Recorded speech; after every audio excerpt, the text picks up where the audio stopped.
Welcome, everyone. Welcome back to Road to Eleusis. Again, I am Brennan Grace. I will be your host for tonight. I am the festival director for the Mysteries this year, and I am so excited to bring to you tonight the temples of Hekate and Hades. Woo! So, we are going to start off with our Temple of Hekate. Hekate is the goddess of magic, the goddess of crossroads, of herbs, and I am sure our wonderful vessels will tell us way more about that.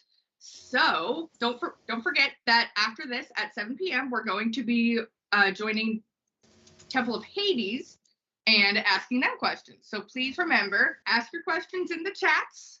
We're asking questions to the priesthood, not the gods themselves. So this is all about how it is to work with the deity. So without further ado, let me introduce these beautiful vessels of Hekate. We have Lady Belladonna Laveau, our wonderful archpriestess who held Hekate many moons ago. And then we have, I think it was like 2013. So it was my first year is when you held Hekate when I was on cast. And then we have Lola Stardust, who held Hekate last year. Our votary of Hekate, the Temple of Hekate, is our very own Mary Malinsky. She will be joining us in about a half hour. And we're also going to be joined by Isadora, who is holding Hekate this year.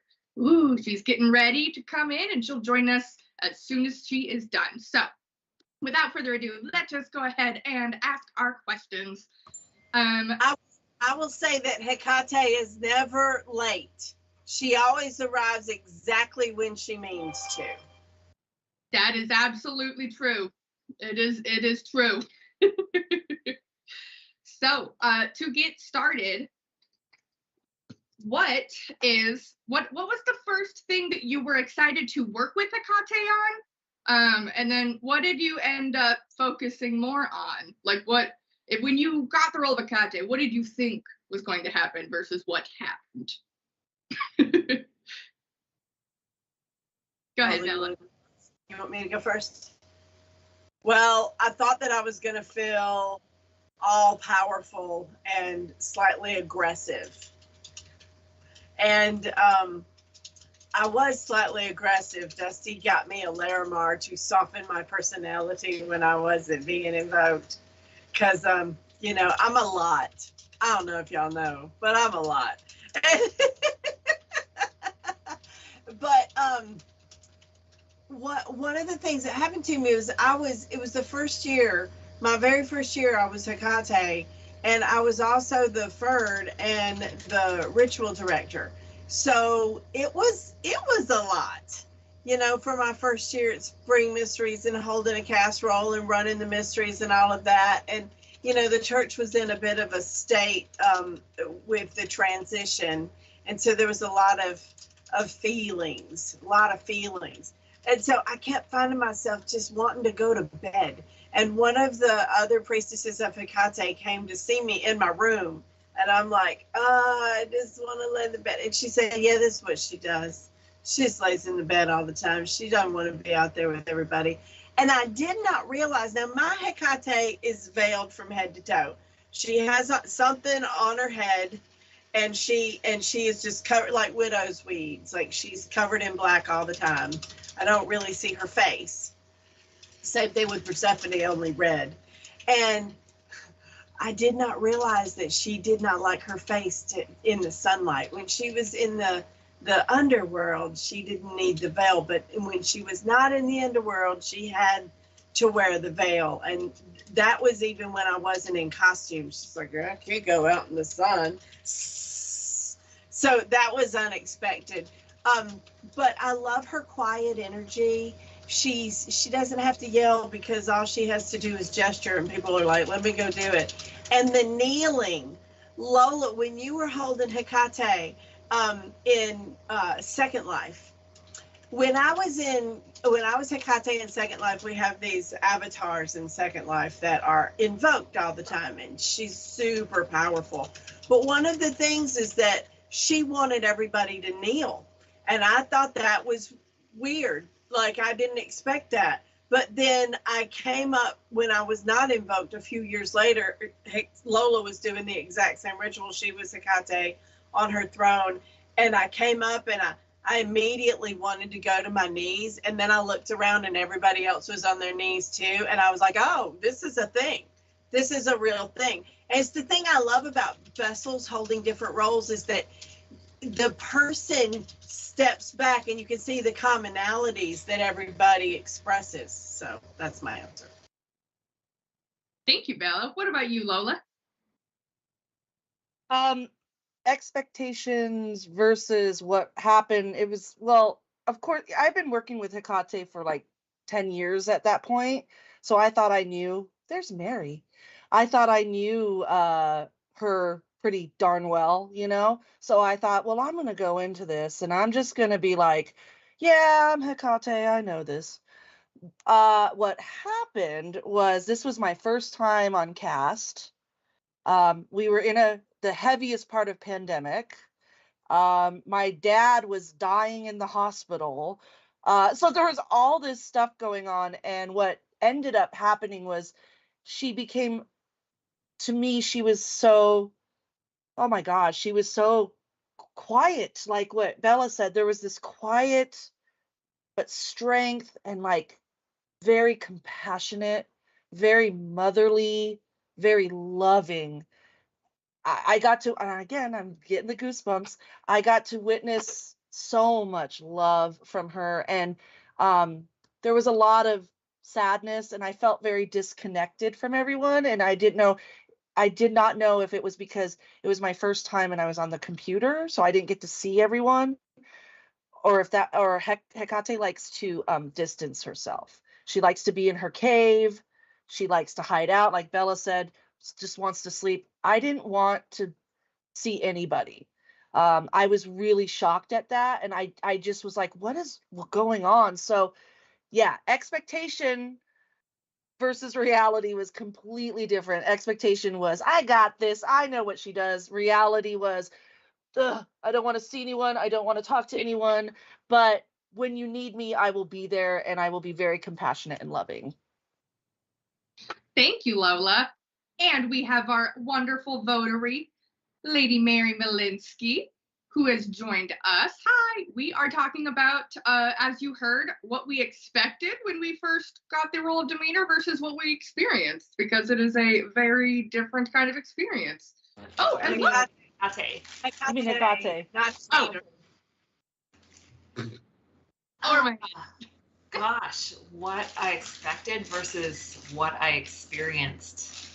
I guess I kind of expected, you know, dark and magic and you know, revealing a lot of mystery, or because I'd worked with Ereshkigal before, so I kind of expected that like tough love kind of, I'm gonna push you to do what you need to do. And yeah, I got a fair bit of like, I have been there and done that and seen this. Okay, here we go again. Right? Like just frustration with kind of some of the same cycles that play out in the world. And it's like, there is nothing I have not seen. There is nothing I have not experienced. There is nothing I don't know about. And you are not going to surprise me with anything. The one thing that did surprise me was for me, she very much wanted the third eye covered. Like the year I was Hekate, I had bangs for the first time since like high school, because she wanted that third eye covered. And so when I made my costume for Spring Mysteries as well, I made sure that I had something that would cover this area, because it's just it's too much all at once, or like just needing that extra shielding, right? So that was something that surprised Awesome. But I think what Lola said too is, there was a lot of compassion, as much as there was the, okay, your turn. Here's the things we're going to do.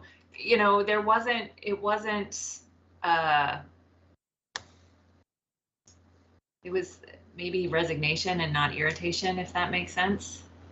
Like, okay, your turn. Here we go. Sounds like one of those things where as priestesses we go, oh, I don't want to do this. Okay, let's do it. And then we see everyone have a great time and have a great experience, and then our energies are lifted up and we're like, oh, okay, never mind. That's fine. I like it. Yep. Thank you.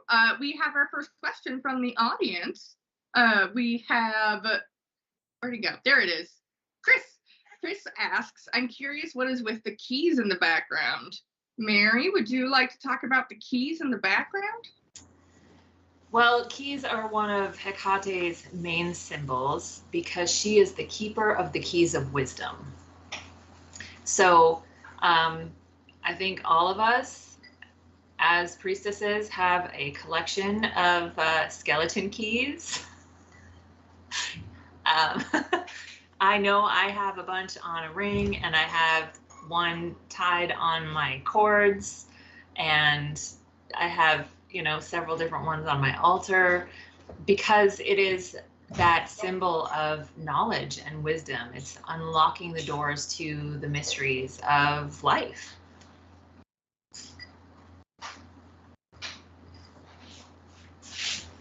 You did keys. That's right. Keys are important. Bella has something she wants to add, though. Well, it's definitely all of the things that Mary said. Keys represent being able to. Hekate sits on all worlds. Part of the story is that she conquers all realms, and we go into how that happens in the mysteries, and you've got to pay attention and put the pieces together. But she sits on all realms, and so she has the keys to all doors. And then there's some kind of there's also some lore that the person with the keys is the person who's in charge, like the keeper of the keys is the wife, and stuff like that. So the person who has the keys has control. And so the keys are very important because she's the all-mother. Everybody bows to Hekate. She's the patroness of the ATC because all things are known by Hekate. There are places where nobody can go but Hekate. And there are rituals that we do where the only time you can get there is in a certain time of the year because that's when Hekate will let you in. And I've tried to do the rituals in other times and you can't get there. So that is part of it. Yes, thank you. Of course. Lola, did you have anything you wanted to add about the keys, or did those two cover it? Just I have a huge collection of skeleton keys all over my house as well, and I find them at vintage antique stores, vintage places. So it's kind of fun because sometimes they have a bunch of them at the antique stores, and sometimes they have like one. But I somehow always manage to find one. I've had women look for them, and I'm like, no, it's okay. She's like, no, I know there's a key somewhere. I'm like, no. And every time she's like, I found it. And I'm like, I was supposed to have that key. So yeah, keys everywhere. Yeah. I'm going to go ahead and insert this key into this slot right here and open up Izzy. I would like to introduce Isadora Laveau, our vessel for this year's Spring Mysteries of Hekate. Thank you for joining us, arriving precisely when she means to, per usual. Izzy, did you have anything you wanted to add about keys that they haven't added or said? No, I think they got it. They totally got it. There's also the realization for me that in a sense, in a sense that she's turning you yourself into a key, that you are the key to this solution, and you are the key to Just life around you, really. Yes, thank you, Izzy. Interesting. That's Yeah, absolutely. Okay. So another fun, quick question. Oh yeah, we have another question from someone else in here. Where'd it go? There it go. Oh, okay. So this one might be a question for Bella. How did Hekate sickle come into being? Okay, this is a good one. So it used to be way back in the day that Hekate's sickle was supposed to be graders. You went to lessers in the spring and you went to graders in the fall. They found out that that didn't really work. And so they then changed it to be a Samhain festival and make it Celtic, because we did Greek in the spring and we did Celtic in the fall. And that's how it was for many years. But we kind of thought that was weird because Hekate is, Greek. But she's not Celtic. They were like, why aren't you calling it Caridwen's Cauldron or something like that? And I'm not really Celtic either. And I don't like to put out things that I don't know much about. And the gods have me so focused on the Eleusinian mysteries, it's hard to get my head out of that. So it seems, I asked her what she wanted us to do with that festival, because people were tired of doing Celtic. They told us, they were like, we're sick of this. We want to do something else. So I asked her what she wanted. And she said that she's the faces of all deities. And so we need to allow her to introduce us to different mysteries every year. And so that's what we do. We sit and wait, and we let her open different doorways. Last year it was Avalon. We've had Fortuna come in, who also claims to be an all-mother, but the maiden aspect. And Fortuna, Isis, and Hekate have this thing that they do together where they're worshipped everywhere. So Fortuna likes to show up sometimes. And so Hekate's sickle was meant to be, it's the end of it. It's the end of the year. But it's also that she sharpens you, and she uses that as a tool of transformation to take you across the veil and to teach you other mysteries. And you're not supposed to really be afraid of the sickle. The sickle is a tool of removing that which is no longer useful, so that your true beauty can come forth. And who better than a dark mother to lead the festival at the dark time of the year? She wouldn't have it any other way. So that is the history behind Hekate Sickle Festival and why we honor Hekate in all her forms. That was awesome. I'm glad we got to talk about that. Thank you for asking that question. Do you feel that Hekate is shielding her priestesses from the burden of her full knowledge, referring to Mary saying she has to cover up this, Bella saying that, she had to wear a veil outside? Let's see. Lola, would you like to start by, or Mary, you want to start answering this question? Probably yes, because she has been around for so long and involved in so many things. As Bella said, she is a goddess that can traverse between all the worlds. And so there's so much that she is aware of at all the time that I think for us mere mortals, it would be overwhelming if we were exposed to all of that, right? Because as priestesses, we still have lives and families and things that we have to do beyond just the mysteries. And so, yeah, I do think that she does shield us from the extent of her knowledge, because it would be overwhelming. We'd see a lot more psychotic breaks if suddenly we had all of that shoved into our heads. Absolutely. Before we jump into other answers, I'd like to introduce another new vessel, Simone Mack. Hi. We're so happy to have you. Simone held Hekate in 2020, the year of the Great Migration to online. Did a fabulous job. Thank you for joining us, Simone. We're so glad you're here. Thank you, Brenna. All right. Let's see. Did anyone else have something to add to feeling like Hekate is shielding priestesses from knowing the full burden of their knowledge?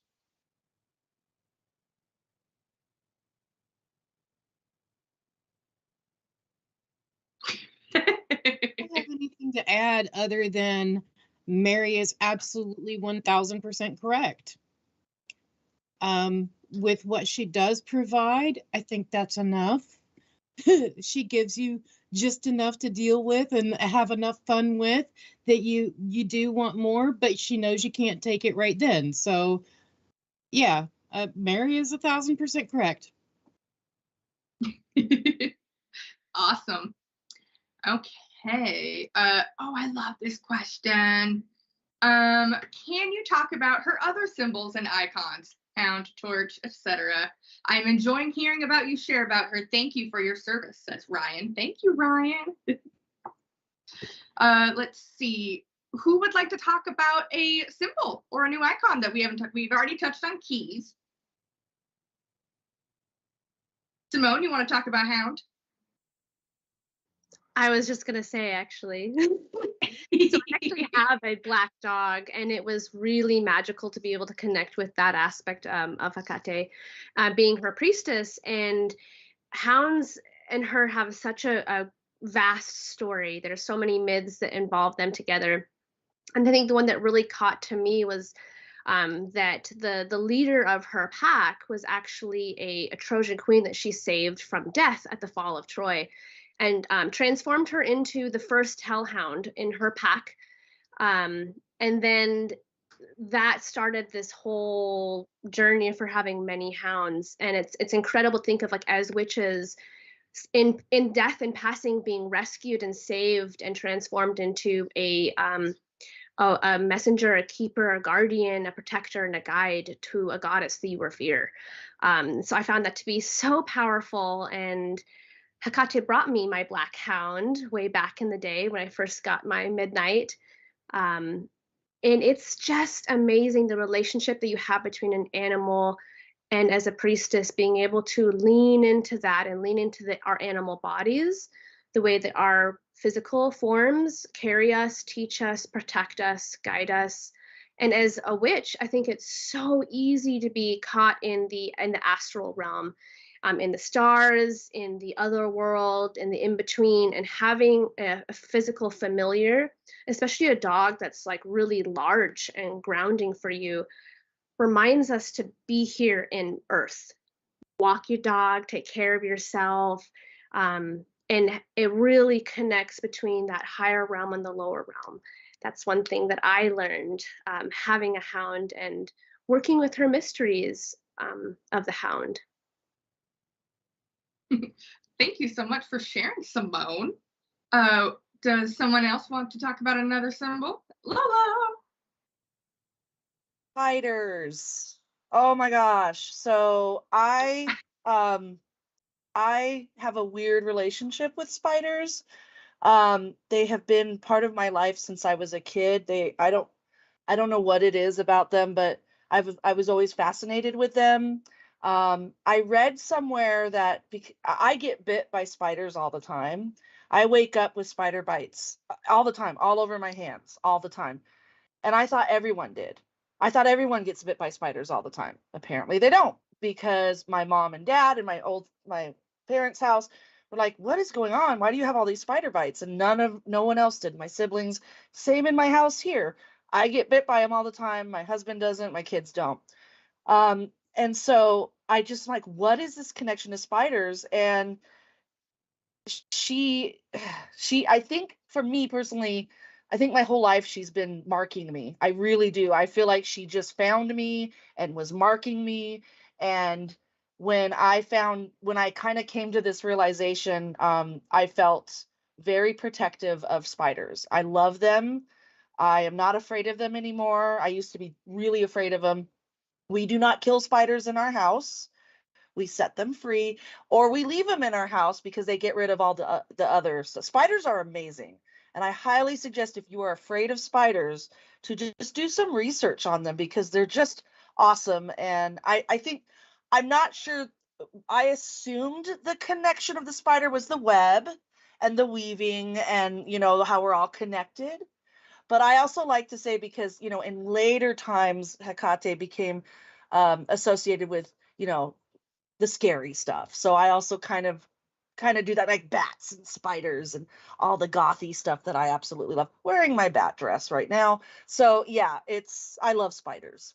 And that's very much her. If someone wants to go into more why, I'm just assuming it's the web stuff. If there's other knowledge, please share. Lady Bella. Well, I got to be Spider for Sickle one year when Hekate had us bring the animal totems, and it was so exciting, because what we learned is that it's the storytelling, and there's so much power in the story that you tell. When Brenna got the storytelling magic, she was like, oh man, I can change everything with my story. And you really can. It's all about the stories you tell. Spider weaves your stories into the universe. And like we have Constellation, they just made a constellation out of David Bowie, right? The constellations tell the stories in the sky. In Second Life, I learned so much magic from Second Life, you guys. But a lot of it was about Hekate. we put a spider web on a dome prim, because we were having Anansi do a thing, and we thought it'd be cool to have a spider web covering the circle, because he's a spider god. And we made it really big, and when it got really big, it looked like stars in the sky. It didn't look like a spider web anymore. And I was like, oh my God, right? But also, when we first moved here, when we first came here, the house was so spider prone that Pete had all these little things that plugged into the wall that were supposed to run the spiders off, right?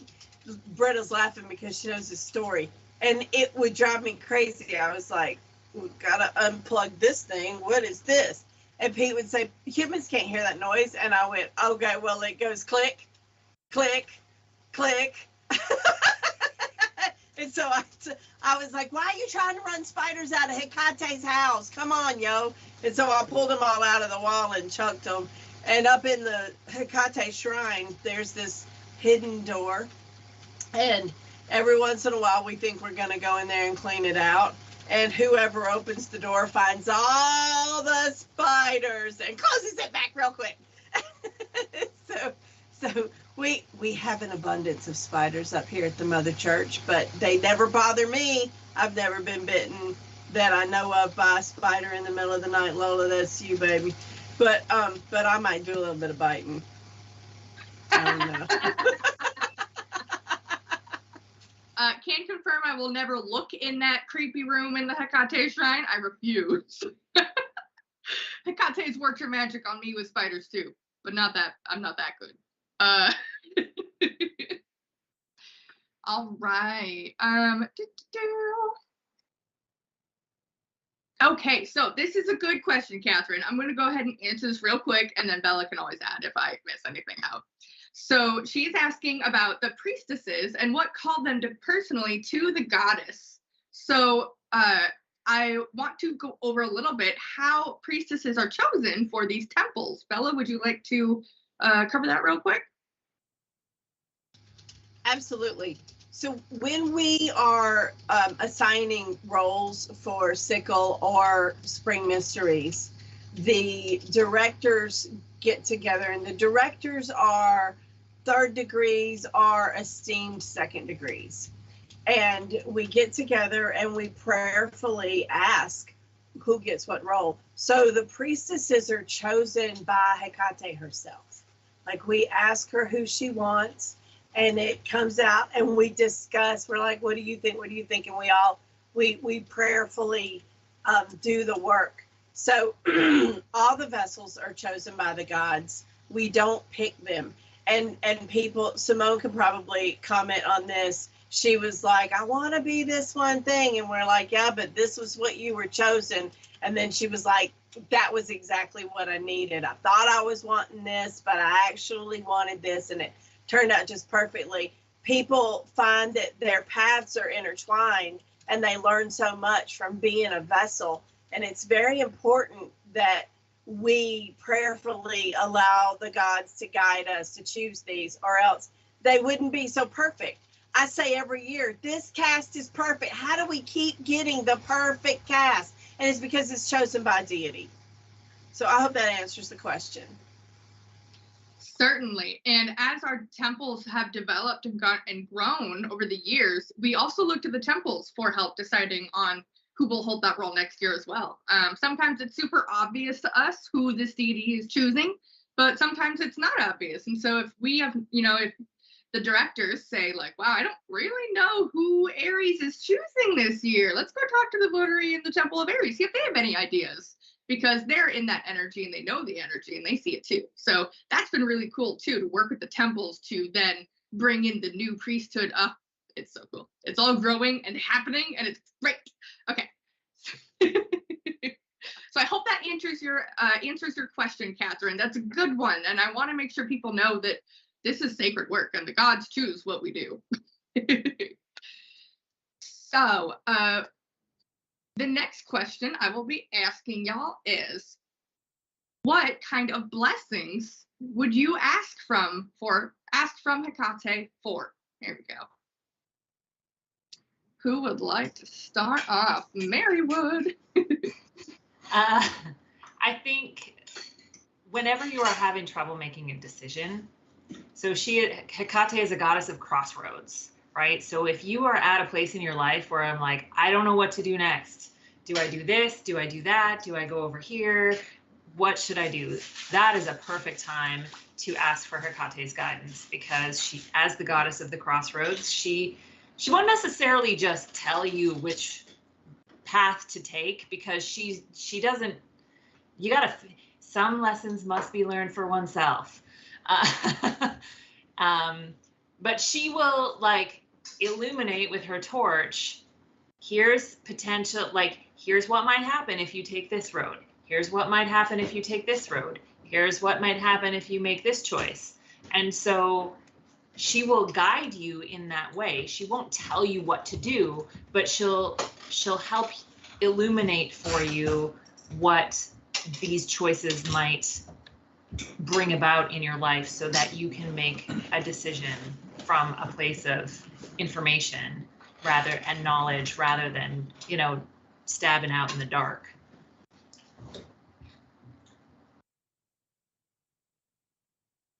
I'd love to add that to that as well. Sometimes I've talked to people who are asking Hekate for something because they want a quick, easy fix. And that's not the kind of thing that I would bring to Hekate personally. I see some other priestesses also reacting to this, because she is about teaching you profoundly and deeply, helping you go in there and unwind and see exactly what's making you want that. What do you really want? What is the outcome that's going to be best for you? Like, the answers to your questions and your requests of her are almost never simple or straightforward or what you expect. And so I would not go to her with those things that you do want, something that's fast, easy, smooth, and simple. But finding the profound unwinding of who you are and the progression of your soul, like, yes, so much yes. Especially if you're willing to face your shadow and face the real barriers that you put in your way and that the world puts in your way in order to get success. Absolutely. Thank you for sharing, Simone.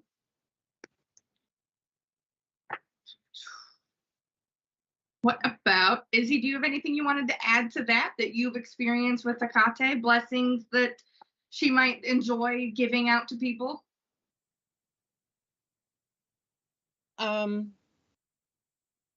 Well, she doesn't always enlighten me as to what she's going to be doing in the next. But I can say from my experience with her this year that there were aspects and of my shadows that I have that I really didn't want to deal with. I really didn't. I just wanted to close the door and call it good. All done. But the thing is that that door, I kept coming up to the door. I kept coming up to the door. And the only way to actually be done with that is to go through the door. Go through the door and really embrace that aspect of yourself with her there. She's guiding you, and you'll come out on the other side and never have to deal with that door again. But man, the trip may be long. The trip may be short. Depends on who you are when you go through the door. And it's not always fun, but it is well worth it. Absolutely. Let us see. So we have about 15 minutes. I would like to go ahead and start, since there's many of us and Hekate has much wisdoms. I would like to go ahead and start the question of, do you have a wisdom that you want to pass on to people that Hekate gave to you?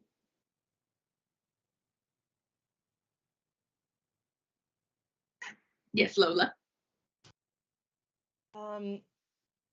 For me, because of what was going on in my life during my time holding her, I really worked with her very intensely with my dad possibly dying. He actually is fine now. He survived all the stuff amazingly. We had doctors calling us saying end of life arrangements. Like it was on, like he was going to die. But one of the very strong messages and something that I can pass on is she was there with me, and she made me understand that no matter what happens, and it might be the most terrible loss that you will go through. Sorry, very emotional. Woo, woo, go. Okay. That it take comfort that she is with your loved ones on this realm and the next. And that is huge. Thank you. I'm gonna go cry now. No, thank you, Lola. That is huge. I just ministered a funeral this week myself, and Hekate was there the whole way. So she is all about making sure that you know your people are safe. Definitely. Thank you for sharing that, Lola. Does anyone else have some Hekate wisdom they'd like to share? Mary? That I think the biggest one for me is that there is a lot to be found in the darkness, and to not be afraid of the darkness. That some of our most profound lessons are kind of like what Izzy was saying about doing that shadow work and looking at those parts of yourself that are uncomfortable or maybe are not your favorite things about yourself. And yet there's a lot of wisdom and learning. And when we can embrace being in the dark, right, that's where we can really bloom and grow and come into our power. Absolutely. Thank you, Mary. Anyone else have Hekate wisdom, Bella? Well, it's very much about the story. You can change your story by changing your perspective. You can tell everybody that you were abused and mistreated and neglected, and your people don't treat you good now, and that is the world that you live in. Like that is the world that you live in. Or you can decide that your parents did the best they could, even though they struggled, and they loved you as best as they could, even though they didn't have any parenting classes, and that all of the people around you are just trying really hard to make the best of the situation in the world that we live in. And you can give people grace for their shortcomings and look at the positive. And then that is the world that you live in. And it doesn't matter to anybody else what's going on in your head. That's where you're at. They can't change that for you. They can't tell a different story for you. You have to decide what part of the story that you're going to focus on. And that is the world that you live in. And there's so many of us that just see the negatives over and over and over. They can have a fantastic day, but this one person cut them off and they're going to bitch about that all day long. Excuse my language. That's going to be their focus. They don't notice that somebody gave them a free coffee. They don't notice that, you know, they got somebody let them in line, or they found $20 on the ground, or all of the other, their son came in and hugged them, but they're just so focused on this one slight that that's their day. And you get to choose who you are and what you focus on. There are so many options, and it's totally up to you. It's your story. Make it a good one. That's good stuff. Simone, did you have anything you wanted to bring up? Yeah, I hear you. Thank you. For me, one of the lessons that she gave me that I would like to pass on is don't be afraid to be scary. Don't be afraid to be big, to be bold. Sometimes that means making endings or changing up everything or being ferocious or fierce in the face of danger or the face of need.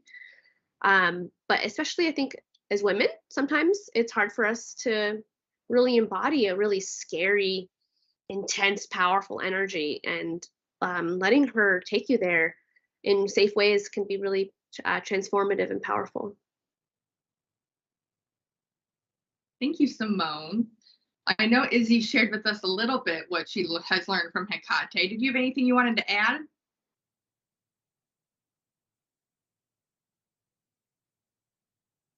I like to sleep a lot.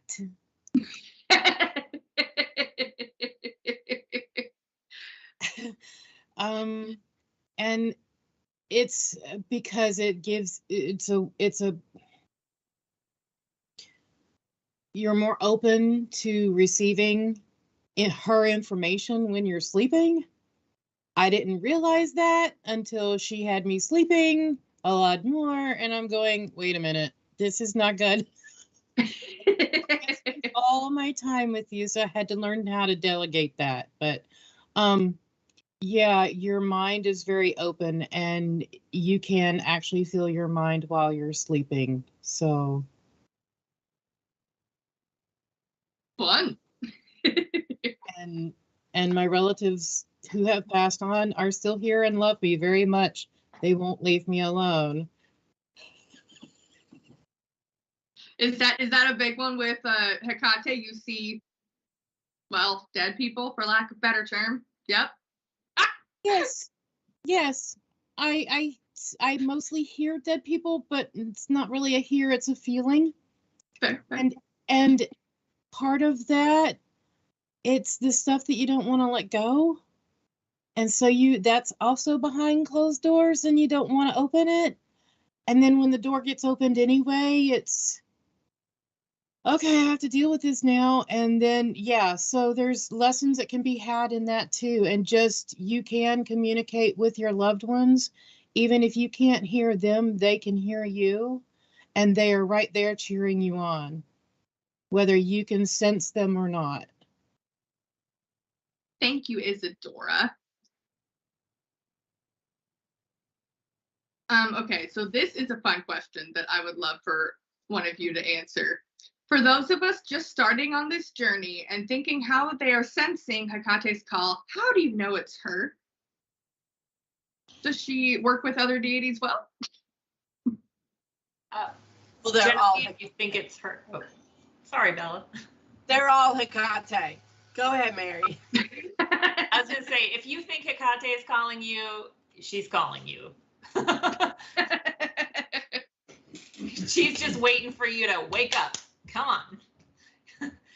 And yes, she does work with other deities very, very well because she is all of them, as Bella said. Does anyone have anything else to add to that? Simone, yeah. I find in general, this applies to other situations, but if you feel like she's calling you and then you call back to her using 3 names and there's a resonant match, I find that to be a nice confirmation versus if there's like a reaction of like, oh no, maybe there's some clarifying that you want to do. Good suggestion. Thank you, Simone. Lola, do you have something to add? No? Okay. Awesome. Thank you for answering that. I knew the answer was I'm all of them. Because that's what she says. Oh, that's it. I love that comment, Ryan. This reminds me of Alice going through the doorknob as the key. Oh, and the mushrooms. Mind blown. He does ask, where else in media do you think of Hekate? Can you guys think of anywhere else where Hekate's in media? Off the top of your head, anyway? I watched that. Was it Once Upon a Time show? Yes. And Regina, like the Dark Queen, who has this delightful character development story. I definitely saw Hekate in her, although it was more humanized. But anytime I see a really elegant Dark Queen, Dark woman that has like really empowered, I feel her vibes. Yeah, definitely. Okay. I mean, there's a fascination with witches, in the media right now. So you could argue that any of those witch stories are to do with her. I mean, they even had Hekate in a kind of strange form in Sabrina. I think Simone's face said that all. Kind of strange. Well, that season came out the year I was holding Hekate, and that like the end of that season where they call her, I just the tears. But then that was powerful. Oh my gosh, so Yeah, intensely so. I remember they called Hekate in what was it with the 2 sisters and they killed the bad guy. Practical magic. That's the one. Practical magic. Yep. Mighty Hekate, make it right. And I was like, that's not her name. I know, twitching the eye. Yeah, if you want the real Greek pronunciation, it is Hekate. We generally in this group say Hekate. They also on Northern Exposure they called her Hekate. She was in Northern Exposure? Yeah, it was the one they told the story about how Sicily came into being, and it was created by 2 a lesbian couple who they were pagan and they worshipped Hekate and Persephone. Hekate and Persephone? Persephone and her brother Telephone. And xylophone. No, I don't know. I'm just. Oh my God, Alicia just reminded us of Sailor Moon Pluto. Sailor Pluto is Hekate. Thank you. I cannot believe I didn't say that. Good Lord. Yeah, the Sandman has lots of Hekate vibes. We did a Sandman sickle, not this last year, but the year before. It was based off of the characters in Neil Gaiman's book. It was awesome. I got to be deaf. Okay, so. You were amazing. It was so fun. Okay, so we have just 2 minutes left. Is there any last messages that Hekate is like, guys, tell them this? Or something that y'all are like, tell them this? Come like at Spring Mysteries. I can tell you. That's right. She doesn't like wine. What does she like? Whiskey. Like Uh-huh. I am a wine drinker. I don't know if you guys know that. But when I held her and whenever I invoke her, wine tastes terrible. But put whiskey in front of her and she loves whiskey. That was my experience with her. Awesome. Well, this has been nothing but fun. So I would like to thank our beautiful priestesses of Hekate for being here tonight. It was so enjoyable. You can find out more about the Temple of Hekate at our website, www.atcwicca.org/temple-of-Hekate with a K, Hekate, and spelled the same way on Facebook, Temple of Hekate. You can find out more there too. Make sure you register for Spring Mysteries. And if you're able, wait a few more minutes and we're going to go talk to the Temple of Hades. So thank you again, Temple of Hekate. We love you. Thank you for being here. And to all those watching, we'll be right back.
Hello, everyone, and welcome back to part 2 of tonight's Road to Eleusis.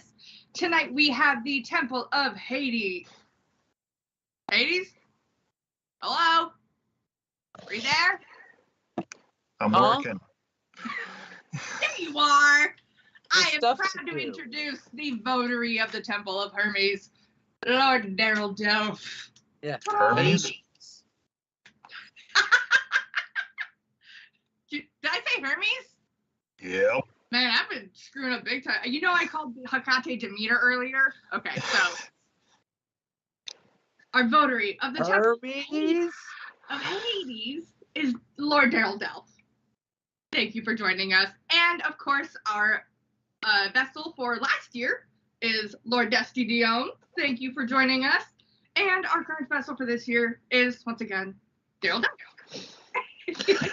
So here we are. I'm so excited to just dive in and get to know the Temple of Hades. So, do you have a question you want to start with? I know you know the question. Okay. Actually, Favorite food. we're waiting to be asked what you want to ask. It's all good. What is Hades' favorite food? Or what foods did you eat while you had Hades? Yes. Fair. Dusty? Yeah, I'd say that's pretty much accurate. High quality food.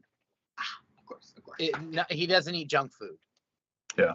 I didn't eat any junk food at all, and I didn't like to eat out. I liked real wholesome, cooked at home food. So, last time I held Hades, I was on my first degree fast. In the last week of it for festival. So, and because of my dietary needs and whatnot, I had smoked salmon, salmon fillets, chicken breasts, things like that. It's just had to be perfect quality, lean, healthy, and yeah, it just enjoyed experiencing the flavors of it. Because I think it goes to, the influence of his wife on him. That is sweet. Yeah. We have our first question from the audience. So Chris has just started working with Hades after completing a trial of his. He feels that Hades is trying to get him to start his shadow work. What may I expect working with him? You want me to go first? Sure. Do the work. No matter how hard it might be, how debilitating it might feel to unbox those shadows, to serve in my temple, you need to lay that all bare and be able to examine it, take the lessons from it, and grow and build upon who you are. And building on that, I would say that yes, Hades is very much about duty, but one of the things that he's duty bound to do is to hold sacred those things that have passed and gone on. And so you're allowed to let go of the things that aren't serving you anymore and give them to him. And he'll take them. And he will do what is supposed to be done with them. So Hades isn't this god of death, and he hates that he gets mistaken for Thanatos. He's like, that's not me. I'm not reaping souls. I am making sure they have a place to be. He is the landlord of the underworld, making sure that there's real estate for the souls. And through finding his wife, becomes a much better landlord. But I think that if he's calling you to do something, it's because he wants to help you. And if you started working with Hades, the minute Hades' eye touches you, the minute you invoke him, the minute you start working with him, he goes, oh, a living thing. Yeah, okay, I'll work with you. And he never takes his eye back off of you. Like, he is just there, and he will help you. So, good luck on your shadow work. Thank you for that wonderful wisdom. All right. What kinds of things could you put on an altar, or do you put on an altar to Hades? Stones. And if precious stones, if you've got like a tanzanite, if you've got something like diamonds or whatever, he has actually kind of ambivalent toward diamonds, but like honestly precious stones like sapphires and things like that, he's very much into that. Yeah. I inherited an olive jar of rough Ethiopian fire opals from my grandmother when she passed away. And he would sit there and just roll them in the light when I was invoking him. So, yeah. Yeah. And if you go places and travel, take a stone. It doesn't have to be, anything in particular, just one off the side of the road. So you remain connected to those places because that is your story. As you walk on the light half of the earth, I'm walking up beneath you.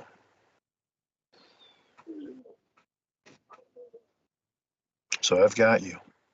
That is awesome. I just realized I've done that before on my. Thank you, dryer, for letting me know you're done. Sorry about that. I went to Ireland and I took a stone from each important place I went, and it turns out that all four represent a different element too. It was really cool. So highly recommend. They make good memories. All right. Anything else you would put on an altar to Hades? So, dogs are sacred to Hades. Oh, are they? Oh, interesting enough, black dogs. Interestingly enough, a 3-headed black dog that guards entranceways, almost like a 3-headed black dog loving goddess that guards entranceways, is actually symbolized as the gate guardian to the underworld, maybe. I don't know. Also, Cerberus means spot. Yep. I love Spot. Yeah. Just don't go near his tail. No. No, but there's definitely a connection between Hekate and Cerberus. There absolutely is. I thought it was. No, I don't think that was planned. I'm annoyed that I'm just hearing this now. Yeah, I was like, I don't think that was planned for the night when we put Hekate and Hades together. But yeah, this is the first that you're hearing about the whole like Hekate is Cerberus. You think I would have figured that out already? Mysteries and mysteries, yo. So as you can see, you will learn things every year. Even your 12th year, you will learn new things. Oh, good one. What? Okay, so Heartsinger asks, what about artificial stones or ones that have sentimental value rather than monetary value? So,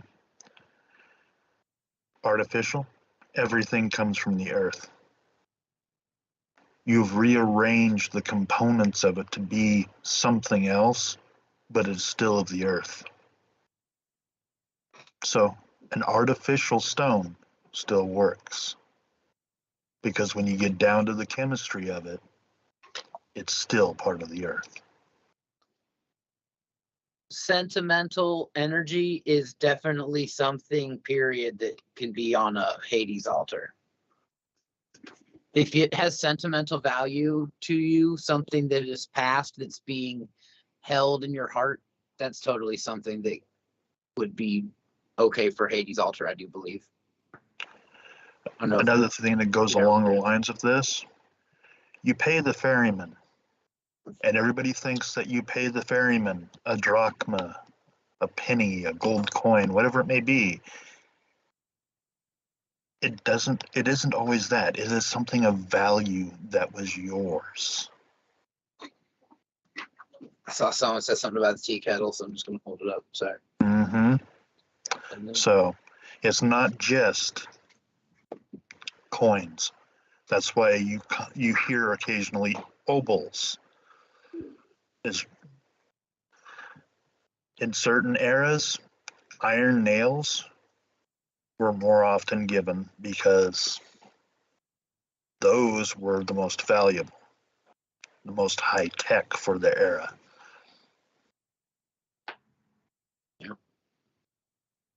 That's awesome. I would love, before we move on to this next question, I would love to hear more. It sounds, I'm already hearing it, but I feel like we could define it a little bit more. What does Hades think of value? Like, what is his idea of value? Because, you know, we hear you saying that sentimental value can be just as important as money value. Yes, Dusty. Well, is it okay if I answer that first? Okay. I was drawn to the story of the poor man's shoes while I was holding Hades. So the story of the poor man's shoes, I believe it was Terry Pratchett maybe that coined this. Someone can tell me in the chat if I'm wrong, okay? But basically a poor man will buy a $20 pair of shoes. And that pair of shoes that he wears for $20 will wear out in 6 months as he works them out. And then he'll buy another $20 pair of shoes and another $20 pair of shoes and another $20 pair of shoes until he's spending $40 a year. And 5 years down the road, he's spent, $250 on shoes. Whereas the man who has $150 for a pair of shoes can buy a good pair of work boots that'll last you for 5 years. And so you get caught. He was teaching me that we get caught in this trap where we think that a short-term gain is going to be a long-term investment, and that we need to think more about our long-term investments and the worth of things. So I would say that worth is very important in his eyes, and that it's more than that. It's like generational wealth. It's how well you take care of the things you've spent money on and getting value for the things you do spend money on. He did not feel like most people in my direct vicinity, like America, take their money seriously enough. So that was one of the things. Daryl? Yes. Funny thing, I still have the same pair of work boots that I got the last time I held Hades. And they're still working just fine. Touching on the generational wealth. When you come to the shores, if you are trying to bring your wealth with you, your ego, any of that, you will not get on the boat. So keep it in mind. Let go of those things to the people that can still utilize them to remain comfortable, and you have peace of mind in knowing that they are taken care of when you can no longer be there with them in that realm. There's a lot of things about, he's a god of wealth and materialism and whatnot because he has all of the resources of the earth. It's not so much about the wealth, but how you utilize it, how you take care of the people. Because he is about duty and honor. He weighs that when it comes to how you lived your life. Did you live it with honor? Did you do your duty? Those are very important things to him.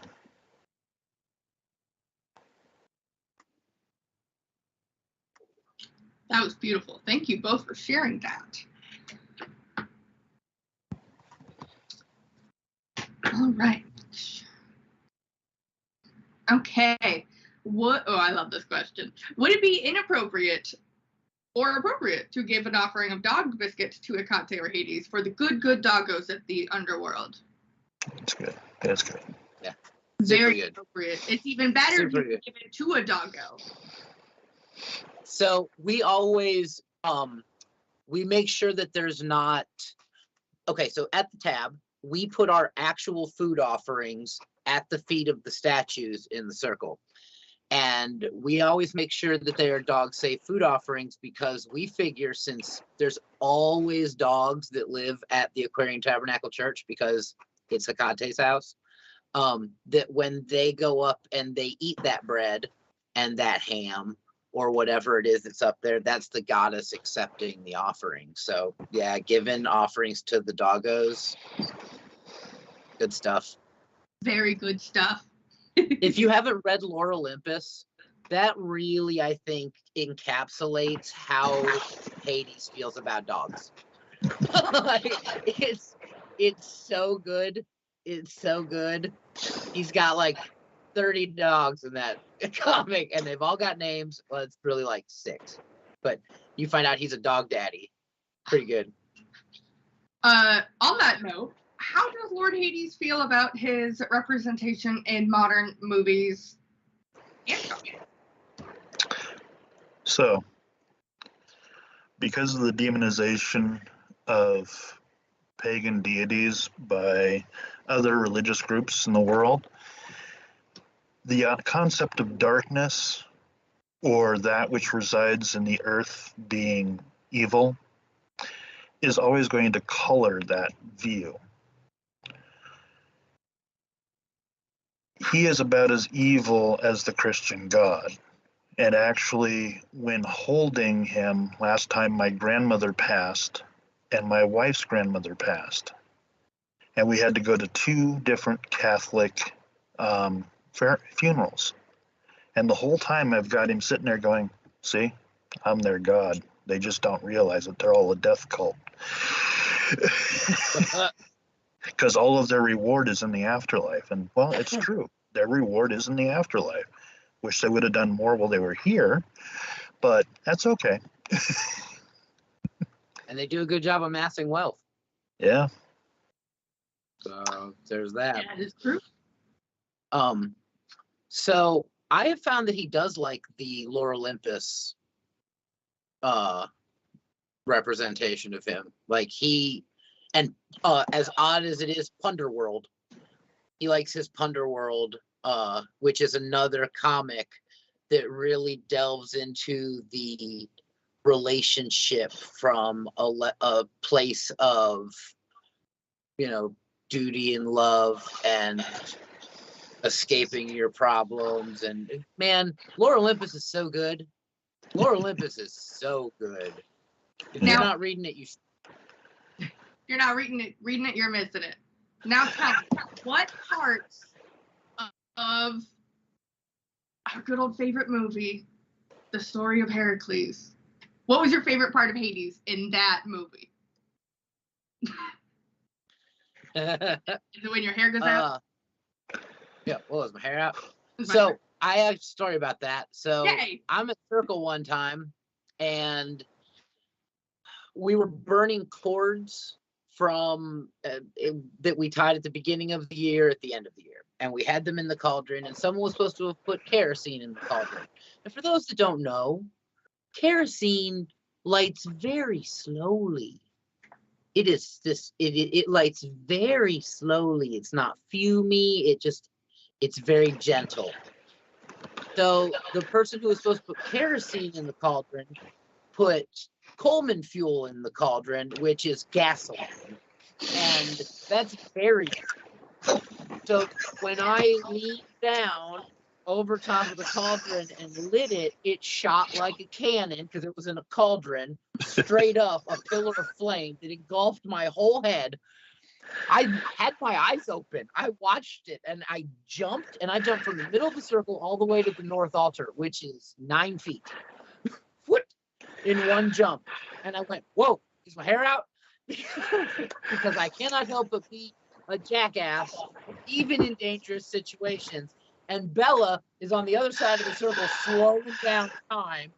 So all of it went out, and I couldn't figure out what was wrong because, like, I went inside and I looked, and it had just like cut my hair real nice. Like, I had like this really nice, like, kind of feathered thing going on. And All it the took me, like, split ends 3 days gone. to find- Yeah, all the split ends gone. And in 3 days, I realized it had gotten rid of all my lower lashes. I was like, something just doesn't look right. I don't know what it is. So, but yeah, that's a good line. That's hysterical. I like 80s Look the Dead. That's probably my favorite line. That is awesome. Molly asks, what about cats? I have them come to me all the time. So cats are more, well, what would you guys say? Where would you guys say cats fall under? Artemis. I would say Artemis. That I've actually been, I have a wonderful auction, an item that's going to be in the auction, and it's this little pretty cat. And I've been trying to figure out how I'm going to market it for this wonderful auction. And I have discovered that, yes, Artemis is, over the animals. However, cats are very about the self-love and about the boundaries, and I really think they're all about Aphrodite. So I might put this as Aphrodite cat. They're from Egypt, though. Like, there weren't cats in Greece, so but Hermes is also in Egypt. Thoth. Oh. I don't know if cats are in any way sacred to Thoth, but I would think that they would at least have an energy connection to any of the Egyptian deities because of how sacred cats were. Yep. But then, Bast is very much an Aphrodite sort of god. Yeah. But in the a lot other of thing, ways. as somebody put into the chat there, they come and go as they please. They don't wait for permission. So they are very much like the psychopath. I'm gonna look up if cats are sacred to Hermes because I have the information, or all of information in the world at my fingertips. The entirety of the world's information. The dog thing with Hekate. Dog Hekate and cat Hades, or cat Hermes. Oh yeah, because Hermes is Hekate's consort. Okay, that was cool. Anyway, back to Hades thing. Sorry. Sometimes they fight like cats and dogs, those two.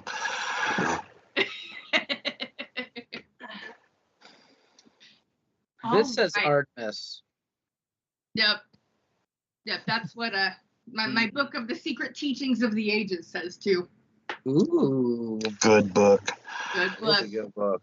All right. So Good question, Wendy. How did your year with Hades help you and or challenge you with your relationships? Who would like to go first? So actually, Hades is a really good partner. And so it challenged me that I had to keep up that level of being that good of a partner after.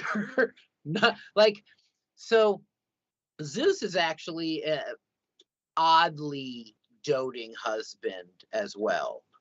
Poseidon, I have had no kind of like Poseidon energy when it comes to wifely stuff at all. But Hades loves Persephone. Loves Persephone. He treats Persephone on a level that other gods do not treat their wives, and that Greek men did not treat their wives.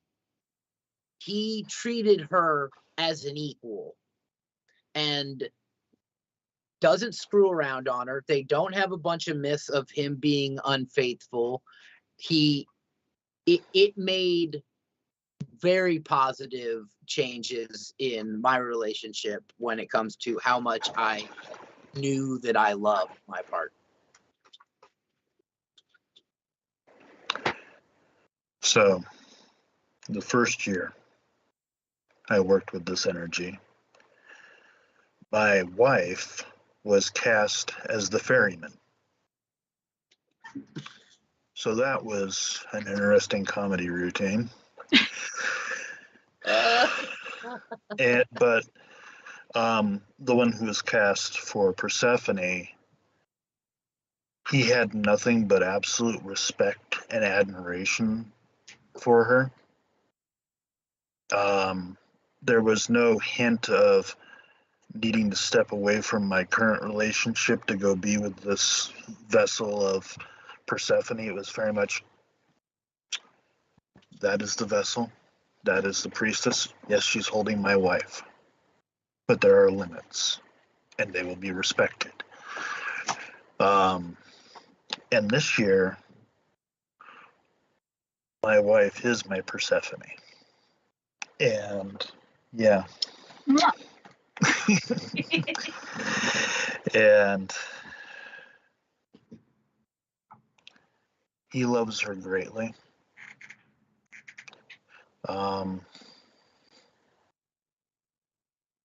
The idea that pops into my head quite often, time as it passes for an ant is different than how it passes for a human, as it is different for how it passes for a god. So when you see my wife leaving me for 6 months to be upon the earth, she is only there during the daytime. She comes home every night to me. Aww. And I greet her with open arms every time. That is so sweet. Thank you for sharing that, Daryl. So we have a great question that we should totally answer. Okay. Who is Hades? What is he? What does he do? He is the eldest son of the Titan, Kronos, the first to be swallowed. He resided in the darkness of his father's stomach. And he went from there to the underworld after defeating the Titans to take care of what needed to be done. He is the accountant. He is the keeper of the place of rest. And another thing to keep in mind, all those great artists that you guys lose in the earthly realm, they get to come through his doors, and it's one hell of a nightclub down there. So I love stories and myth, much like our Persephone this year. So there was once a god named Uranus. And Uranus was a greedy god who wanted all of the energy to himself and his kingdom to not be challenged. And so he ate his children. But his children were knocked out of him by Kronos, who took over who beat his father and knocked his brothers and sisters loose. But then Kronos, who fell into the same trap as his father, wanted to make sure that none of his children would ever take him over, and so he ate his children as well. Zeus then and destroyed Kronos with knocked all of his siblings loose from Kronos, and Hades was the first one that had been swallowed, like Daryl said. And when it was all said and done, the Olympians now controlled the universe, and no longer was it the Titans. And so they had to divvy up the way that the world would work. And Hades was the only one willing to make the deals necessary with the gods of the underworld to keep it running. And so he became the god of the underworld when they split up the the heavens, seas, and underworld. He's very duty bound, and he works all the time. He's a Capricorn. So he was the first male deity to be swallowed. Hestia, of course, came first. Oh, of course. We don't want to step on Hesper's flame. We'll get burnt. I just enjoy the care packages she sends south. Yeah, right? Cookies, cakes, and pies. Bring it on. All right, let's see. What? Okay. Did either of you find that you had like hobbies that you focused on, things that you focused on, new things you started or picked back up when you were holding the deity? He is the accountant, not the crafter. There's work to be done, things that need to be administered. You got to get the work done. Nose down, do the work. Yeah, I drove a desk the whole time that I was Hades. There was, honestly, he was like, we got a pandemic on, you got no reason not to do the work. You're not going out there. You sit here and get that stuff done. And he helped me write books and, clerical work and prison ministry letters and stuff like that. Yeah. Yep, Capricorn. Yep, Capricorn. Just gonna keep saying it. All right. Oh, this one will be fun. If you could describe Hades in 3 words, what 3 words would you use?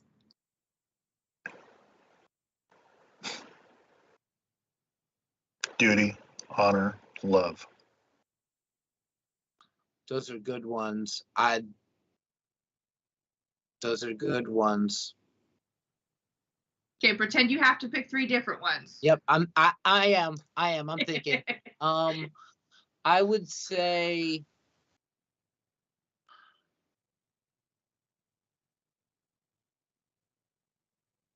misunderstood, kind, and inevitable.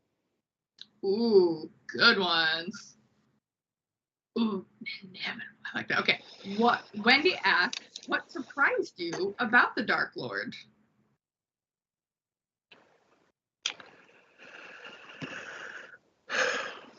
As I said, my grandmother passed the year I held Hades the first time. I went to see her several weeks before because I was told, you need to get over here to say your goodbyes. I walked into the room holding the energy of Hades. And she was so happy to see her youngest son, Frank, Oh, no. who had passed already. So Frank was there to be with his mom, to hold his hand. People talk about dementia and whatnot. They're reliving the highlight reel of a well-lived life. We can't fathom everything that goes on in the human mind when you're getting close to the veil. You get to relive, revisit, and sometimes you embody it and wander around and do things that people see as strange. But yeah, I was at the ATC Mother Church's Thanksgiving celebration when I got the news of her passing. And what I got to see was a young girl running up to her parents, and they turned and walked through the gates. I saw a young woman with a handsome native husband and a young son walking through the gates. And I saw a regal older woman with her second husband walking through the gates. And yeah,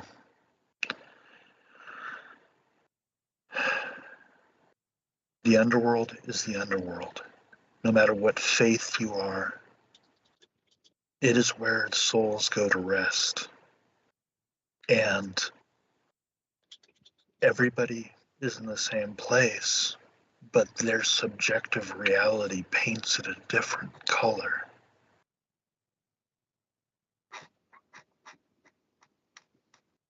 That's good stuff. Thank you for sharing, Daryl. What surprised you about the Dark Lord, Dusty? Well, he is very. I expected him to be more cold and more brusque than he was. He was very accommodating and kind. I didn't expect the level of kindness that I found from him. I do have I had somebody try to die while I was holding Hades, my dad, and he, just to work on what Daryl started talking about. So my dad had congenitive heart failure, and I didn't even know what congenitive heart failure was until this. And he almost died. My dad's been smoking since he was 5. So that's 50 years. And he now hasn't since he got out of the hospital, but he went on a respirator, or a ventilator. Thank God there was one, because they live in Ohio during the height of the COVID pandemic. So he's lucky there even was a respirator for him, or a ventilator for him to be on. And he was in the underworld for 3 days, and I was really worried when he got on that ventilator. And Bella was like, "You're holding Hades this year. Just go see him. And you can do that." And I was like, "Oh, you forget you can do magic in the moment, you know?" So I went and I invoked, and I went to the other side, and I found my dad, and there he was. And he was just standing there in some shorts and a collared shirt, and he was just kind of standing in the darkness. And he was like, "Hey, what are you doing here, buddy?" And I went, "I kind of own this place." And he went, "Really?" And I said, "Yeah, it's a long story." I said, how you doing?" And he's like, "Oh, I feel good. I'm not hurting. I can breathe. This is great." And I said, "You're on a ventilator in a hospital, Dad." And Hades was right there the whole time, you know. And I said, "You're on a ventilator in the hospital, Dad." And he said, "Really?" And I said, "Yeah. You know, you could stay over here. You won't ever feel any pain again. It'll be just like this." And he went, "Oh, that'd be nice." And I said, "You won't get to see Izzy again," which is his granddaughter. And he went, "Oh, Izzy. Nah, I don't think I'm ready yet. I think I want to live." And I was like, "Well, then you lay here and take all the time you need, Dad, and we'll see you when you get back." And then Hades escorted me back out, and my dad was out for 3 days and then woke back up and lived through it. I'm getting goosebumps. And a 3-day trip through the underworld, that's an initiation and a rebirth. And I saw exactly what he was wearing. Exactly what he was wearing. So that's good. Yeah.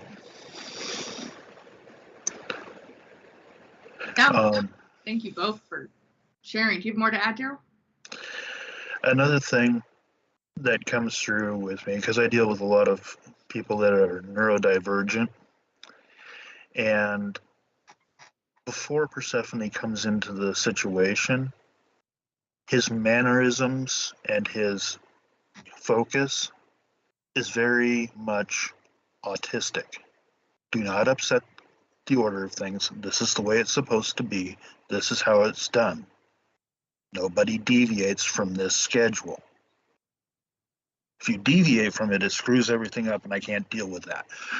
So don't.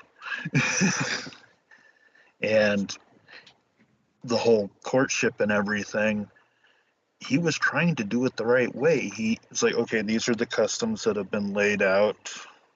So I need to do this, this, this, and this. Why is everybody yelling? I did the steps right. What's going on?" If you're wondering what Daryl's referring to, you should register for Spring Mysteries at www.springmysteries.com.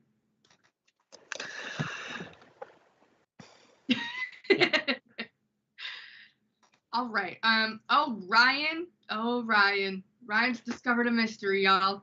So he says, hear me out. Zeus, lightning bolt 1, Hades, Bident 2, Poseidon, type trident 3. Does that track, or am I just my odd musing? Yep, that's the three brothers. It's not the order of which they were born. It's not the order of their age. But There's a mystery. There's a mystery there. There's a mystery in that for you to pay attention to as you go through the mysteries. Yep. See, now those things are the little things that you grab along the way when you do the mysteries over and over and over, and they're magical. So definitely keep coming to the mysteries, because you get stuff. We're still figuring this stuff out, and it blows my mind every day. We learn something new, and I love it. Like Cerberus Hekate. Yep. So when Chris sees Hades, he sees him in armor holding his helmet. Does that have meaning? I mean, there was a huge battle called the Titanomachy, and he wore that armor and he wore that helmet at the Titanomachy. He was given that helmet by the Cyclops, if I'm not mistaken. He was given the helmet, and the lightning bolts were given to Zeus, and the trident was given to, because it's not the Bident that was given to Hades for the battle. He's got the Bident, but he was given a helmet that makes you invisible. So yeah. I hope y'all like how we we get a helmet when you become Hades, and so you can just disappear, reappear, disappear, and reappear. It's pretty cool. Yeah. I would look up the Titanomachy. Good stuff. When invoking, how do you know you're in communion with this deity and not something else? That is a great question. Dusty, would you like to start that off? Yeah, absolutely. So there's not really, you have free will, and your natural shields are pretty strong. And if you're not inviting something to talk to you, it can't get in. We have a way that we try to make sure that we're talking to the God, and I'll teach it to you right now. You call it 3 separate ways. Okay, that way it's like triangulating exactly who it is. Boo, boo, boo, boo, and then it gives you who you're looking for. So if you were doing Hades, you might say Hades. You always start with their name. So there's 1. Lord of the underworld, husband of Persephone. You've said 3 different ways. Please come talk to me today. And then they'll come down and talk to you. There's not really. So I believe in belief. That's what I believe in. If you believe it, it probably exists, because on the smallest building blocks of the universe respond to our perceptions of them. So if you believe it, it's real for you. So I do believe that Christians can get possessed by the devil. I do believe it. I do believe people that are hardcore Christian that believe you can get possessed by the devil can get possessed by the devil because they believe in it. Okay? I 100% believe that when you triangulate who you're trying to talk to, that's who comes, because the universe isn't malevolent. Humans are malevolent. The universe just is, and it's not trying to get you. Humans are trying to get you. And the things they've manifested with their mind that have become manifest because of how much belief there is in them might. But the universe loves you. And if you know that, you're good. That's my opinion. You don't just step into invoking a deity. You learn about them. You explore their mysteries. You meditate on them. And when you are ready and you've established what your boundaries as a living being are, then you will let them into you. They do not take you over. They might wear you like a skin suit, but you can sit there and go, hey, I need to breathe. I need to drink water. I need to eat. Remember these things, Poseidon. It's accurate, but you got to remember, it takes 3 years before you're able to hold a role like this in the mysteries. You have to come to it twice, and then you have to get chosen for a role that year, and you do all of this work for months before you get there. Not only that, but we don't, other than like sitting at your altar and praying like you would for any faith, we aren't sitting here trying to teach you necessarily how to invoke the deities. If you want that, go to www.wiccanseminary.edu and we'll teach you all about how to do it. And then you can come to Spring Mysteries Festival and you can hold a part. He stole it from me. I was gonna do it. That is, yes. We do teach this in the seminary that is associated with the ATC, and you know, the people that are in the mysteries and are holding these deities, they have been doing magic for a very long time, and they are very knowledgeable too. So, you know, start small, right? Go take your beginner ABCs of witchcraft, your accelerated Wicca book from Belladonna, and practice those, you know, exercises, and you'll get better and better at it and feel comfortable with it. Not being good at something is the first step at being kind of good at something. So you just gotta start. I like that. From Alice in Wonderland to learning my numbers. I think I'm on track for succeeding today. Thank you for these panel events. That is so sweet. Thank you, Ryan. They're fun. I know, right? There was a question above about the thumbnails. Oh, yeah. Someone said, Kitchen Witch said, odd observation, but I found it interesting that the majority of the photos used for your thumbnails featured jawlines in prominence. Oh, really? Apparently. Okay.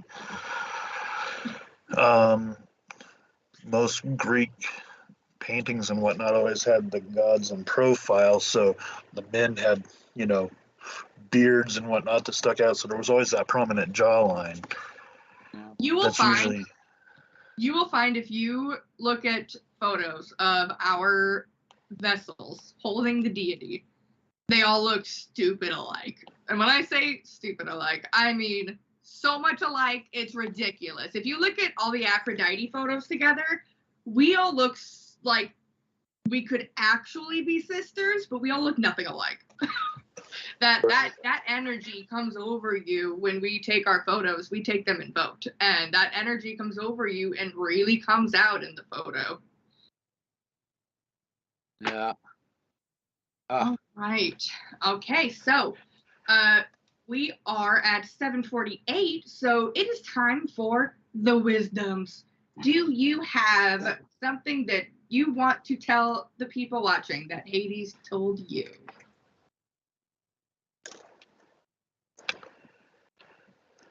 Go ahead, Dusty. Okay.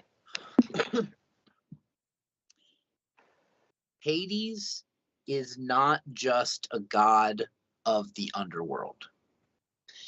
He is a god of taking that which no longer serves you and allowing it a place to naturally, for lack of a better word, die off and have a resting place where the energy from that can be recycled back to the universe. And it doesn't just have to be physical.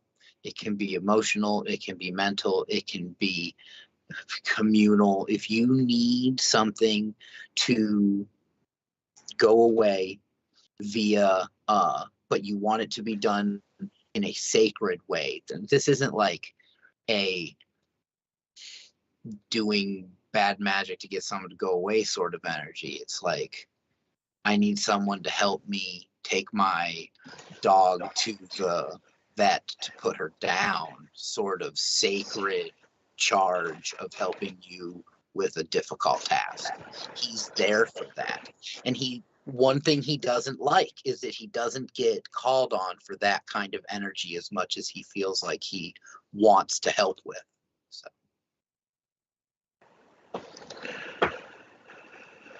So another heavy one for me because I had individuals that were struggling on their path the first time I held this energy. They're doing so much better now. Everybody felt like Hades was yelling at them when they came to see him. But he's like, why are you here? You know, you're supposed to be in the light, enjoying the fruits of my wife's labors. You're not ready to be here. You can give thanks and offerings, that's fantastic, but do not come to my shore before it's your time, because you will sit on the shore until your allotted time, because you have to let go of that pain, that hurt, that ego, and let your true self come across. So until you're at a place in your existence where you can peacefully do that, you will end up waiting. So live your life. Enjoy your time in the sun. You'll be with us when it's the right time. And we love and care for you all. So I hate to jump in, but that absolutely right there. There has been a mass phenomenon that I have noticed through the pandemic that I really noticed while I was holding Hades. And that is, and I think eventually they'll coin a phrase or a term for it because it's really, really obvious. All these people went through the pandemic and they got out of it that there's not enough time, that they want to do something with their life, like things that they put on the back burner that they thought, oh, I'll always have time to get to that. They realized could be taken away in a second. And so there's this live your life energy that just has swept over the planet.